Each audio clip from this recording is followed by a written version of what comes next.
বিসমিল্লাহির রহমানির রহিম। সুপ্রিয় শিক্ষার্থীরা, তোমাদের ষান্মাসিক সামষ্টিক মূল্যায়নের দিক নির্দেশনা ইতিমধ্যে দিয়ে দেওয়া হয়েছে। বিদ্যালয় যেহেতু বন্ধ, তাই এটা বিদ্যালয়ের জন্য নির্দেশনা দেওয়া হয়েছে। তবুও তোমাদের কিছু বিষয় জেনে রাখা ভালো, এর জন্যই আজকের এই ভিডিওটি করা।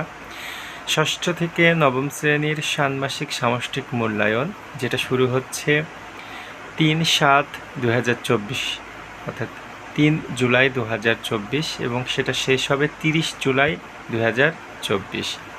তোমরা ইতিমধ্যে রুটিন পেয়ে গেছো এবং এখানে একটা স্পষ্ট বিষয় হচ্ছে যে দিনগুলোতে মূল্যায়ন নেই সেই দিনগুলোতে শ্রেণী কার্যক্রম বন্ধ থাকবে।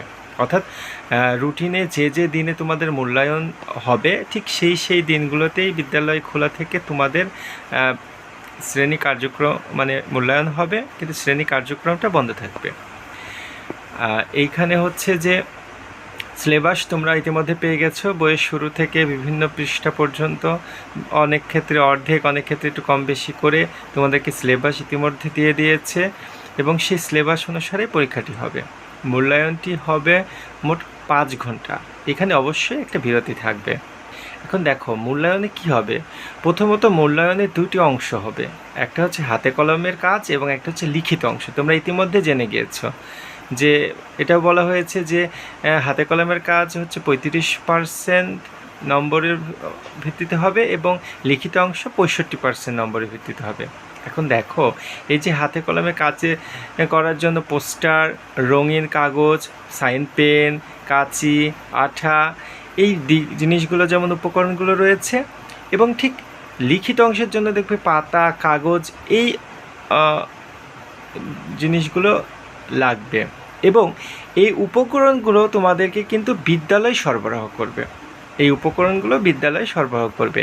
এখন আমি একটা কথা বলে রাখতে পারি যে দেখো এই পোস্টার, রঙিন পেপার বা সাইন পেন দেওয়া হলো, তুমি তোমাদের পোস্টারটিকে বা তোমার কাছে রয়েছে যে উপকরণগুলো ইতিমধ্যে সেগুলো তুমি ব্যবহার করে তোমার দলীয় কাজটিকে বা তোমার হাতে কলমের কাজের যে মূল্যায়নের অংশটিকে তুমি আরও অনেক সুন্দর এবং সমৃদ্ধ করতে পারো। এই ক্ষেত্রে মনে রাখতে হবে যে এই উপকরণগুলো অবশ্যই ব্যয়বহুল হওয়া যাবে না এবং সেগুলো যাতে আমরা পুনরায় ব্যবহার করতে পারি বা কম দামি এবং খুবই উপযোগী এবং হাতের কাছে পাওয়া জিনিসগুলো দিয়েও আমরা এই হাতে কলমের কাজের অংশ ব্যবহার করতে পারি। তো সুপ্রিয় শিক্ষার্থীরা, তোমাদেরকে অনেক ধন্যবাদ।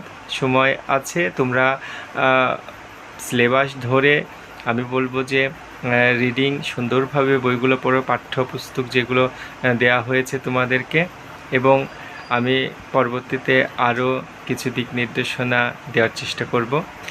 আমি আবারও বলি, যদি কোনো ভুলভ্রান্তি হয়ে থাকে বা শব্দগত, ভাষাগত কোনো সমস্যা হয়ে থাকে, এর জন্য আমি দুঃখ প্রকাশ করি। আমাদের সাথে থাকো এবং সুপ্রিয় শিক্ষার্থীরা, তোমাদের একটি সুন্দর ষান্মাসিক সামষ্টিক মূল্যায়ন হবে এই আশা ব্যক্ত করে আমি এখন বিদায় নিচ্ছি। আবার দেখা হবে। আসসালামু আলাইকুম। ধন্যবাদ সবাইকে।